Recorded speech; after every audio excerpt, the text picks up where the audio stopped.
Welcome back and thanks for staying with us. Joining us via Zoom is Oluseyi Babasheyi, spokesperson for the Ogun State Police Command, who will provide an official update on the recent wave of viral false rape allegation cases, particularly the widely discussed Mirabel's case within their command.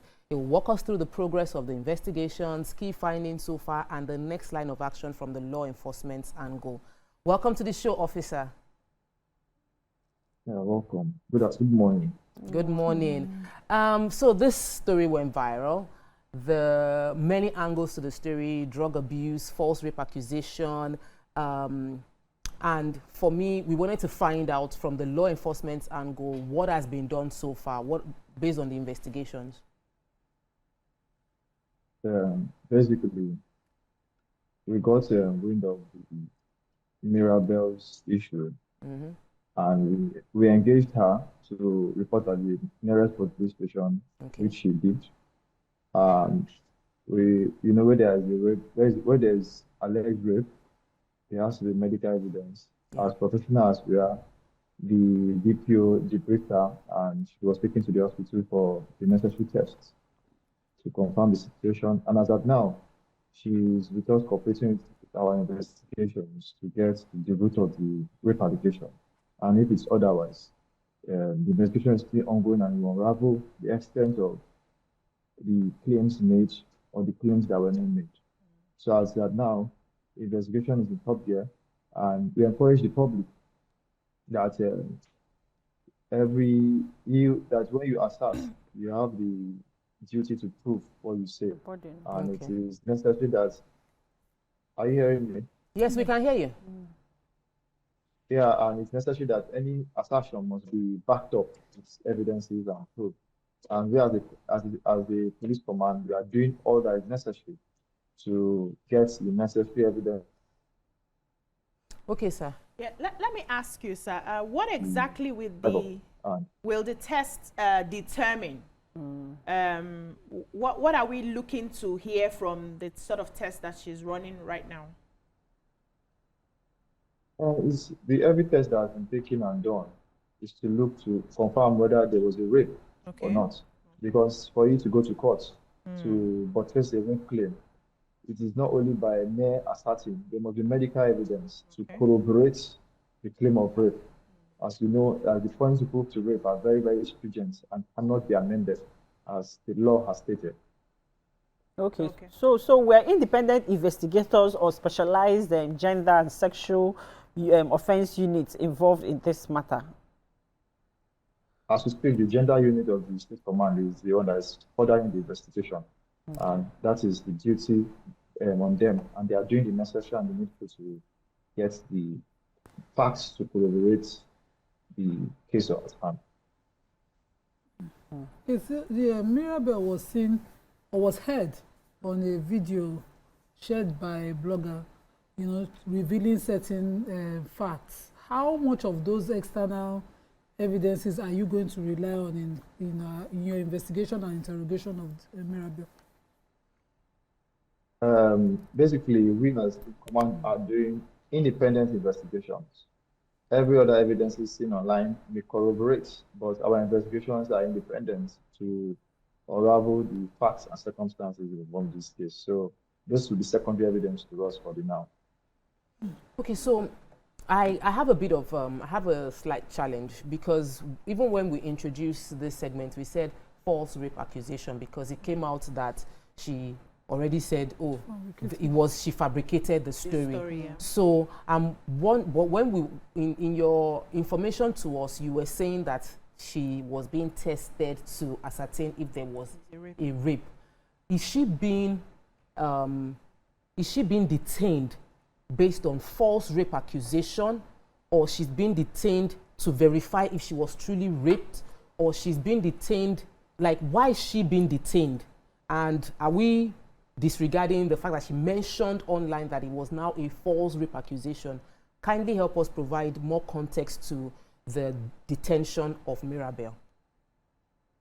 I won't say it's detention. She's cooperating with investigations to confirm or dispel the claims.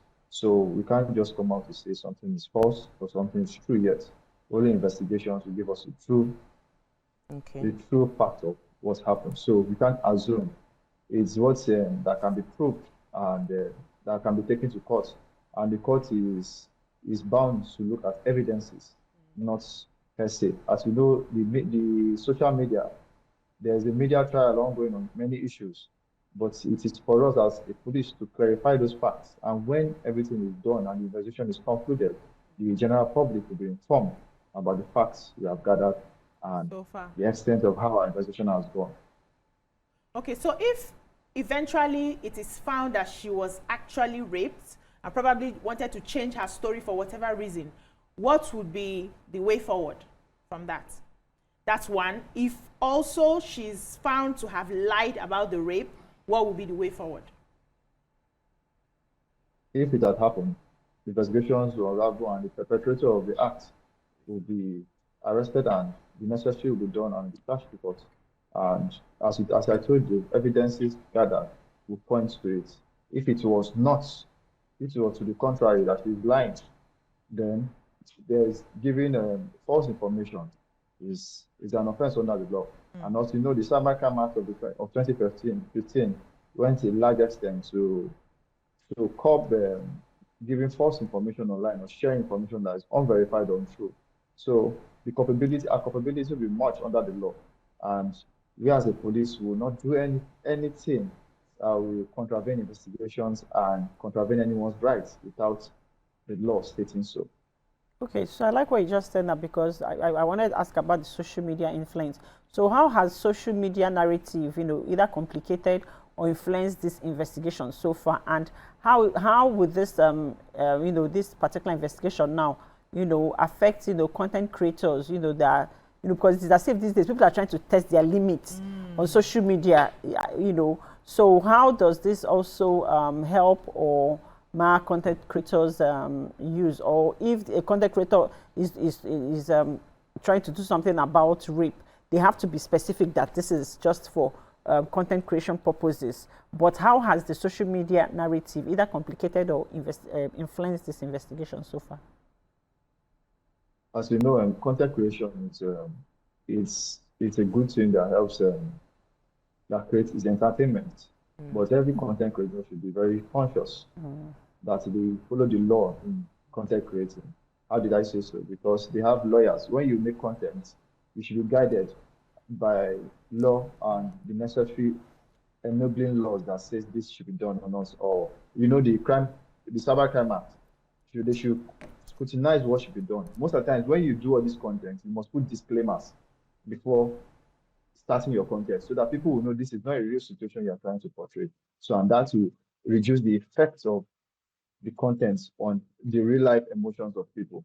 So I advise content creators and everyone that does things online should be able to assert what they can prove, not cause public panic based on mere speculations or just whims and caprices that comes to their thoughts at the point in time. Okay, give us like a time frame. What's the time frame to wrap up this investigation? The public would like to know what to look forward to. The fact is that investigations don't have time frame. Just know that the public will be updated adequately when the investigations are concluded, and if there is any culpability, then you know the judiciary will take its course on what it's to do. Okay, I wanted to ask you. I can disagree on the time frame thing. Right? I know they will not want to give you a specific time frame. I have like 2 or 3 more questions for you, but we'll take a break. When we return, we'll continue with the show. Stay with us. We'll be right back. We still have a guest from the Ogun State Police Command, Baba Sheyi. And the question I wanted to ask you was concerning the fact that we tend to hear about these allegations when they come out, whether it's rape allegations or allegations of the person made a false rape allegation, but we don't tend to hear enough about the prosecution or the fact that there was a judgment. And I sort of believe that data, if provided, could act as a stronger deterrent. So I'd like you to give us, based on your own personal experience, how many of these kind of cases of false accusation have ever been prosecuted? And if the person falsely accused says, I'm not I've forgiven, I've let it go, what happens in such cases? Yeah, there's a criminal part to false accusation and there's a civil part to false accusation. As you know, there is a criminal defamation of character. And you can sue in civil if you want damages. Basically, it is in every defamation case, there must be corroboration. And anybody that has been defamed must corroborate his evidence that I was defamed. And you know, there are rules to defamation. There must be something that must have, the statement made or the action made must have caused a lot of uproar. But false accusation is a very big one, and the law, that the criminal perspective of it is so large that even if the person withdraws from it, doesn't want to go through with it, the law will take its course, because even giving an officer, a police officer, a public officer, an information that is wrong, that leads, maybe the false accusation on the long run, you are culpable on that already. Wow. Whether the other person accepts to prosecute, accepts to give evidence or not, because you have even misled the police, and it is likely that the public will still be misled in that the way you misled the police. So the laws have been there. People say I was on an interview and people say that they should create laws. These laws are there. It's for us to know them and know that these laws have been there and will continue to be there for us to enforce. And you talked about prosecution. We, the police, are always prosecuting cases. If you come out and give statistics of cases we are prosecuting every now and then, it will be so much. But the judiciary is doing all necessary, and you know, judgment cannot be gotten in a day. There has to be fair hearing. Yeah. Both parties have to be heard in every case, no matter the situation that arises. And these are oftentimes gives about delay in judgment and everything. But at the end of the day, there's poetic justice that the judiciary has done what is necessary to prosecute cases within their purview. And this is has given a lot of deterrence, but deterrence cannot be enough. You have to continue teaching people that if they commit crimes, they'll be culpable. Yeah. And that is what we are doing as the police. Second question I asked you, that if the defendant, what's the word? The person, the complainant. So let's say Mirabel accused somebody else of rape. If after it's found out, like allegedly, this case that is undergoing investigation, the person she accused of rape says, I'm not prosecuting anymore. Because we have cases where these things are settled in-house. People beg and they say, please just let it go. And the person says, I'm willing to let it go. Will the police still be prosecuting the person who made a false accusation when they don't have someone saying, this is the grave damage that was done, especially because of its impact within the social media space, where somebody has come online, made an accusation, and then apology was accepted, but there was no prosecution? Yeah, as I earlier stated, I said giving false information is an offense. Yes. It's a crime to the state. You know, there's difference between false information and false accusation. Okay. The police can be falsely informed, but there's no accusation on anyone. Okay. And all false accusation is false information, but not all false information is false accusation. Yeah. I think that is what I'm trying to say, that any information that is wrong that is given to the police or a public officer, no matter whether a person is involved or not. Okay. The criminal code makes it a law that there's a law against it, that giving false information to police or causing public panic is an offense. So this will be done without even if the person that was falsely accused takes the matter up. So it is closure on public peace. It's closure on public safety. That is why the laws were created. So we as the police will do what is necessary to a charge who does give false information, and the judiciary will take its course on it, and that is justice that will be done. There's nothing that will go undone if we get to that situation. All right, thank you. Okay, so what safeguards are in place, to prevent real survivors from being discouraged to come forward? Because when you have situations like this, and then there's so much social media narrative and public, display of when it comes to, you know, when online sometimes, especially like when you go to X, we wonder like some of these people, did they actually suckle at their mothers? Because sometimes the kind of things that they say, you know, especially against the real victims of you know, rape cases, you'll be wondering, are they okay? So, but in situations like with things like this now, what safeguards are in place to prevent the real survivors, you know, from coming forward to actually state their claim? You know, the safeguard is that we as the police command, we have police public relations officers in every state, and where you have any concern that you feel you need and you want to report your cases, we are here for you. We have the gender desk in every, we have the family support unit in every division in Ogun State and around the federation. The Inspector General of Police has made sure that all these things are available for confidence building and trust, for example, so that you meet women that will be able to listen to you, understand your claim, document it, and be human to you. The social media narrative doesn't stop social survivors from coming forward to report their cases, because you know, in the cases of rape and any sexual assault, time is of essence. Why? Because to corroborate it, we need medical evidence, and we encourage survivors to promptly come forward so that this will help us to get closure on their cases. As sometimes you think that maybe some cases there was no closure gotten, but the evidences we need were not gathered. And how do you gather evidence? If a rape happens, you come promptly report to us. We do the medical test to get the facts, to get the facts of what happened and get the necessary residues of what happened. So, but if you don't come forward, then it doesn't help investigation. So please help us prompt survivors to please come forward. We have trusted family support units within our police stations and every formation of the Nigerian police, and we are here to listen and to help survivors get justice. That is what the police. That is one of the mandates of the Nigerian police. I can attest to Ministry of Justice Ogun State prosecuting an underage rape successfully that I know of. But how often do you build, you know, victims' confidence? Because for a case like Mirabel, it opened up a can of worms. Young girls were coming out and calling out rapists. Some girls were coming out and falsely accusing rapists.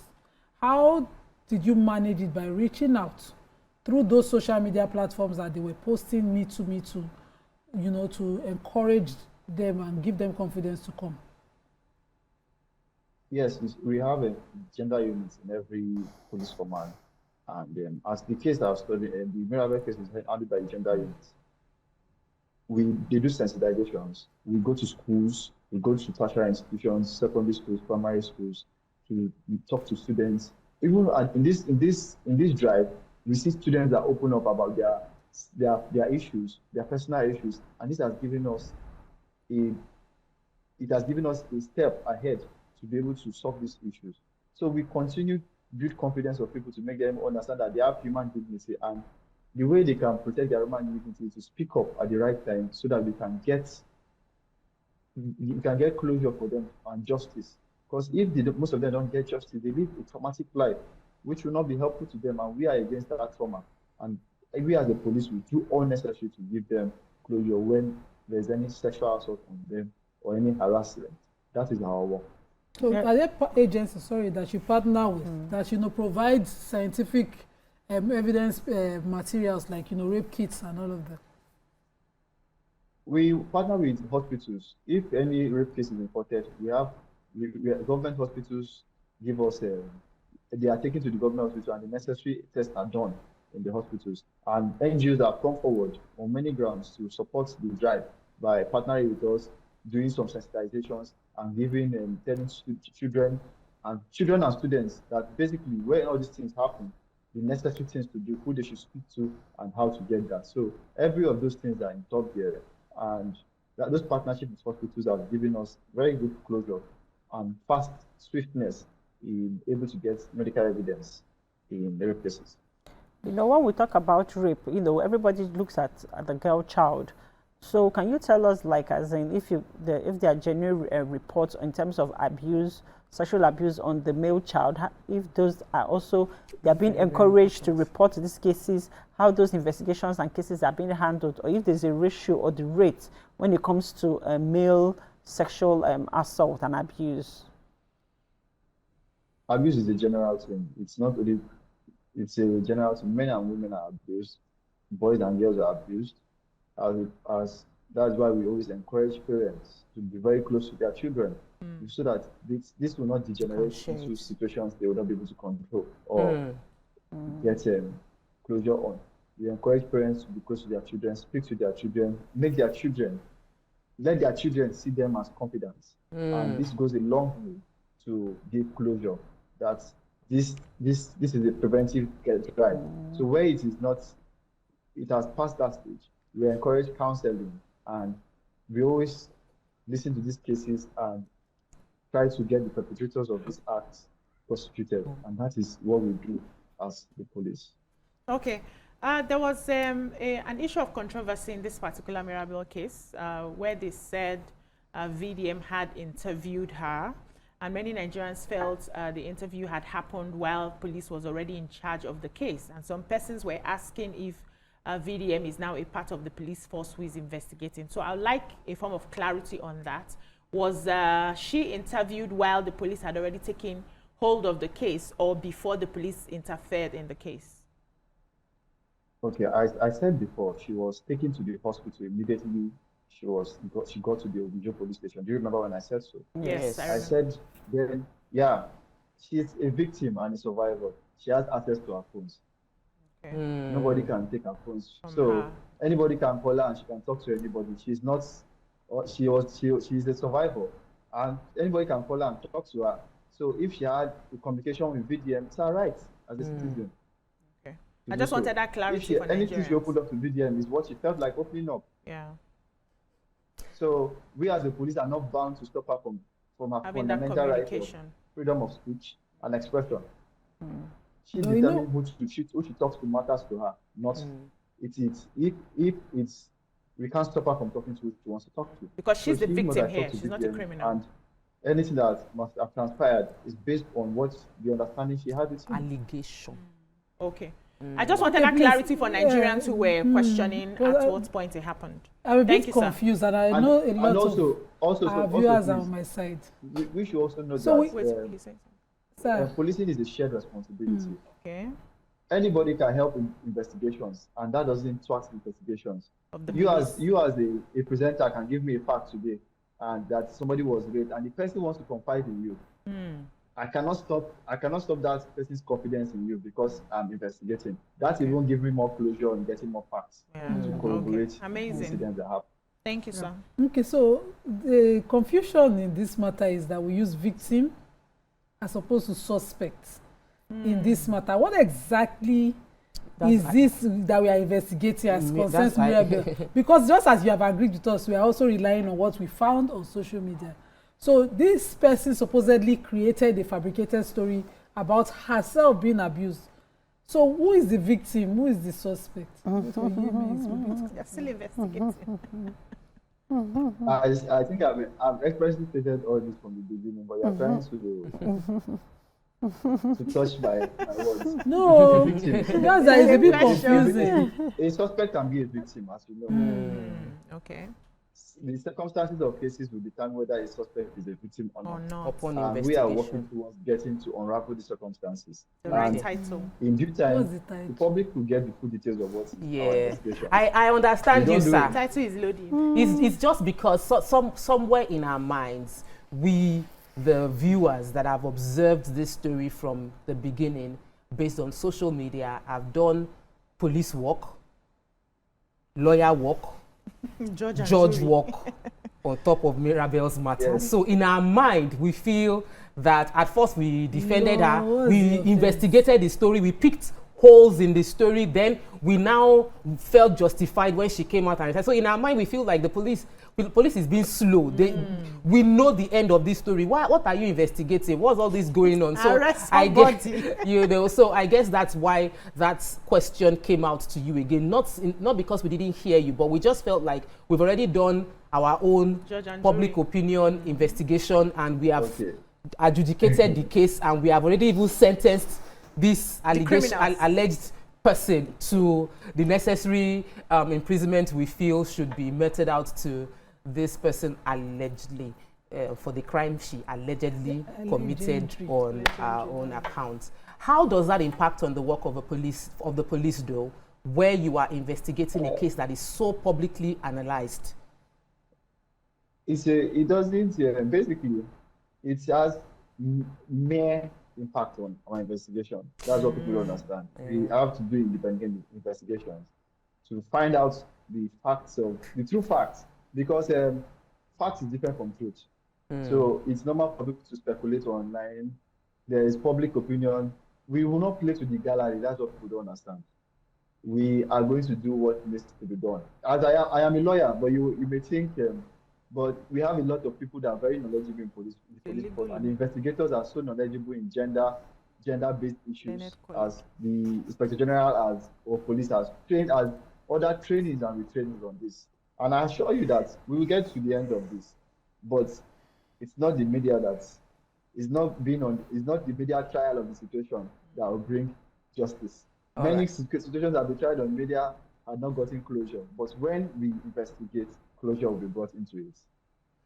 All right, thank you so much, sir. Thank you for enlightening us. Thank you for taking your time to break down what this entails and what we can learn. You know, there are enough laws to protect us against defamation. There are laws against false accusation. I was particularly informed by you concerning the false information and the difference between false information, false information and accusation. False information and false accusation. Thank you for those clarity. And that's why we have this conversation, because we don't want people to have speculation and make it into fact. But with this, you've given us clarity. We've had with us on the show Babasheyi Oluwaseyi, and is a spokesperson for the Ogun State Command. Thank you for enlightening us. We would love to bring you back when we have more, when we've established the exact case for or against Mirabel, because everybody's waiting to see how that will pan out. Thank you for your time. Thank you, ladies. That's all we can take on this show on this very beautiful Monday morning. We want to wish you a more productive week ahead. Enjoy the rest of your day. Bye. Bye.